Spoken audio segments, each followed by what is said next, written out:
वसुदेवसुतं देवं कंसचाणूरमर्दनं देवकी परमानन्दं कृष्णं वन्दे जगद्गुरुं श्रीकृष्णं वन्दे जगद्गुरुं श्रीकृष्णं वन्दे जगद्गुरुं।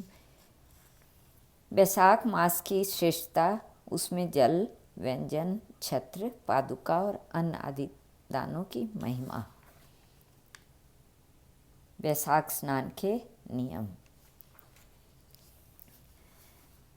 सूत जी कहते हैं, राजा अम्बरीश ने परमेष्ठी ब्रह्मा के पुत्र देवर्षि नारद से पुण्यमय वैशाख मास का महात्म्य इस प्रकार पूछा। ब्रह्मन, मैंने आपसे सभी महीनों का महात्म्य सुना। उस समय आपने यह कहा था कि सब महीनों में वैशाख मास श्रेष्ठ है, इसलिए यह बताने की कृपा करें कि वैशाख मास क्यों भगवान विष्णु को प्रिय है और उस समय कौन कौन से धर्म भगवान विष्णु के लिए प्रतिकारक हैं। ब्रह्मा जी ने कहा, वैशाख मास को ब्रह्मा जी ने सब मासों में उत्तम सिद्ध किया है। वह माता की भांति सब जीवों को सदा अभिष्ट वस्तु प्रदान करने वाला है। धर्म, यज्ञ, क्रिया और तपस्या का सार है। जो वैशाख मास में सूर्योदय से पहले स्नान करता है, उससे भगवान विष्णु निरंतर प्रीति करते हैं। पाप तभी तक घटते हैं जब तक जीव वैशाख मास में प्रातःकाल जल में स्नान नहीं करता।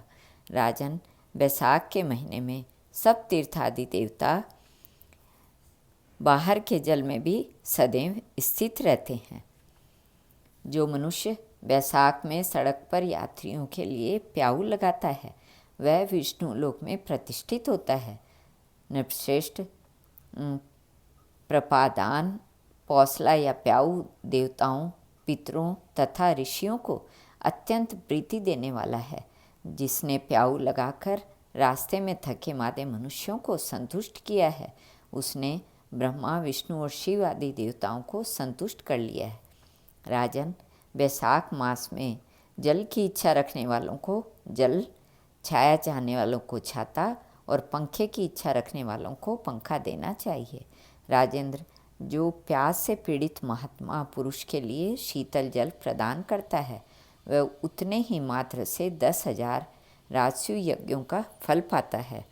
धूप और परिश्रम से पीड़ित ब्राह्मण को जो पंखा डुलाकर हवा करता है, वह उतने ही मात्र से निष्पाप होकर भगवान का पार्षद हो जाता है। जो मार्ग में थके हुए श्रेष्ठ द्विजों को वस्त्र से हवा करता है, वह उतने से ही मुक्त हो भगवान विष्णु का सायुज्य प्राप्त कर लेता है।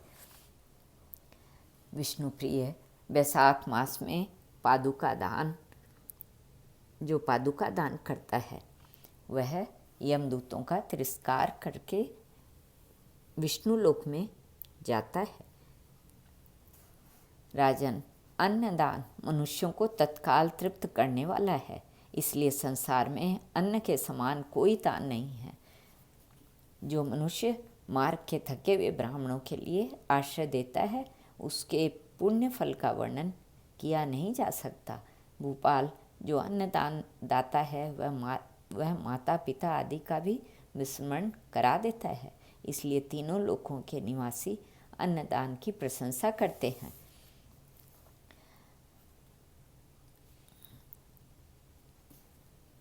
धूप से कष्ट पाए हुए श्रेष्ठ ब्राह्मणों को जो सूक्ष्मतर वस्त्र दान करता है, वह पूर्ण आयु और परलोक में उत्तम गति को पाता है। जो पुरुष ब्राह्मण को फूल और रोली देता है, वह लौकिक भोगों का भोग करके मोक्ष को प्राप्त करता है। जो खस, कुश और जल से वासित चंदन देता है, वह सब भोगों में देवताओं की सहायता पाता है तथा उसके पाप और दुख की हानि होकर परमानंद की प्राप्ति होती है। वैशाख के धर्म को जानने वाला जो पुरुष गोरोचन और कस्तूरी का दान करता है, वह तीनों तापों से मुक्त होकर परम शांति को प्राप्त होता है। धूप के समय मट्ठे के समान कोई दान नहीं, इसलिए रास्ते के थके मादे ब्राह्मणों को मट्ठा देना चाहिए। जो वैशाख मास में धूप की शांति के लिए दही और खांड दान करता है तथा विष्णु प्रिय वैशाख मास में जो स्वच्छ चावल देता है वह पूर्ण आयु और संपूर्ण यज्ञों का फल पाता है। जो वैशाख की अमावस्या को पितरों के उद्देश्य से कस्तूरी, कपूर, बेला और खस की सुगंध से वासित शरबत से भरा हुआ घड़ा दान करता है वह 96 घड़ा दान करने का पुण्य पाता है। जो प्रातःकाल सूर्योदय के समय किसी समुद्रगामिनी नदी में वैशाख स्नान करता है 7 जन्मों के पाप से तत्काल छूट जाता है। जो भी वैशाख में दिया जाए वह सब अक्षय होता है। फल, मूल, कंद, शाक, नमक, गुड़, बेर, पत्र, जल आदि। ब्रह्मा आदि देवता भी बिना दिए हुए कोई वस्तु नहीं पाते। जो दान से हीन है वह निर्धन होता है। अतः सुख की इच्छा रखने वालों के पुरुषों को वैशाख मास में अवश्य दान करना चाहिए। सूर्य के मेष राशि पर स्थित रहते हुए वैशाख मास में प्रातः स्नान के नियम में संलग्न होकर मैं आपको अर्घ्य देता हूँ। इस प्रकार मधुसूदन को इसे ग्रहण कीजिए। मधुसूदन इसे ग्रहण कीजिए। इस प्रकार अर्घ्य समर्पण करके स्नान करें। फिर वस्त्रों को पहनकर संध्या तर्पण आदि सब कर्मों को पूरा करके वैशाख मास में विकसित होने वाले पुष्पों से भगवान विष्णु की पूजा करें। उसके बाद वैशाख मास के महात्मा को सूचित करने वाली भगवान विष्णु की कथा सुने। ऐसा करने से कोटि जन्मों के पापों से मुक्त होकर मनुष्य मोक्ष को प्राप्त होता है। यह शरीर अपने अधीन है, जल भी अपने अधीन ही है, साथ ही अपनी जीवा भी अपने वश में है।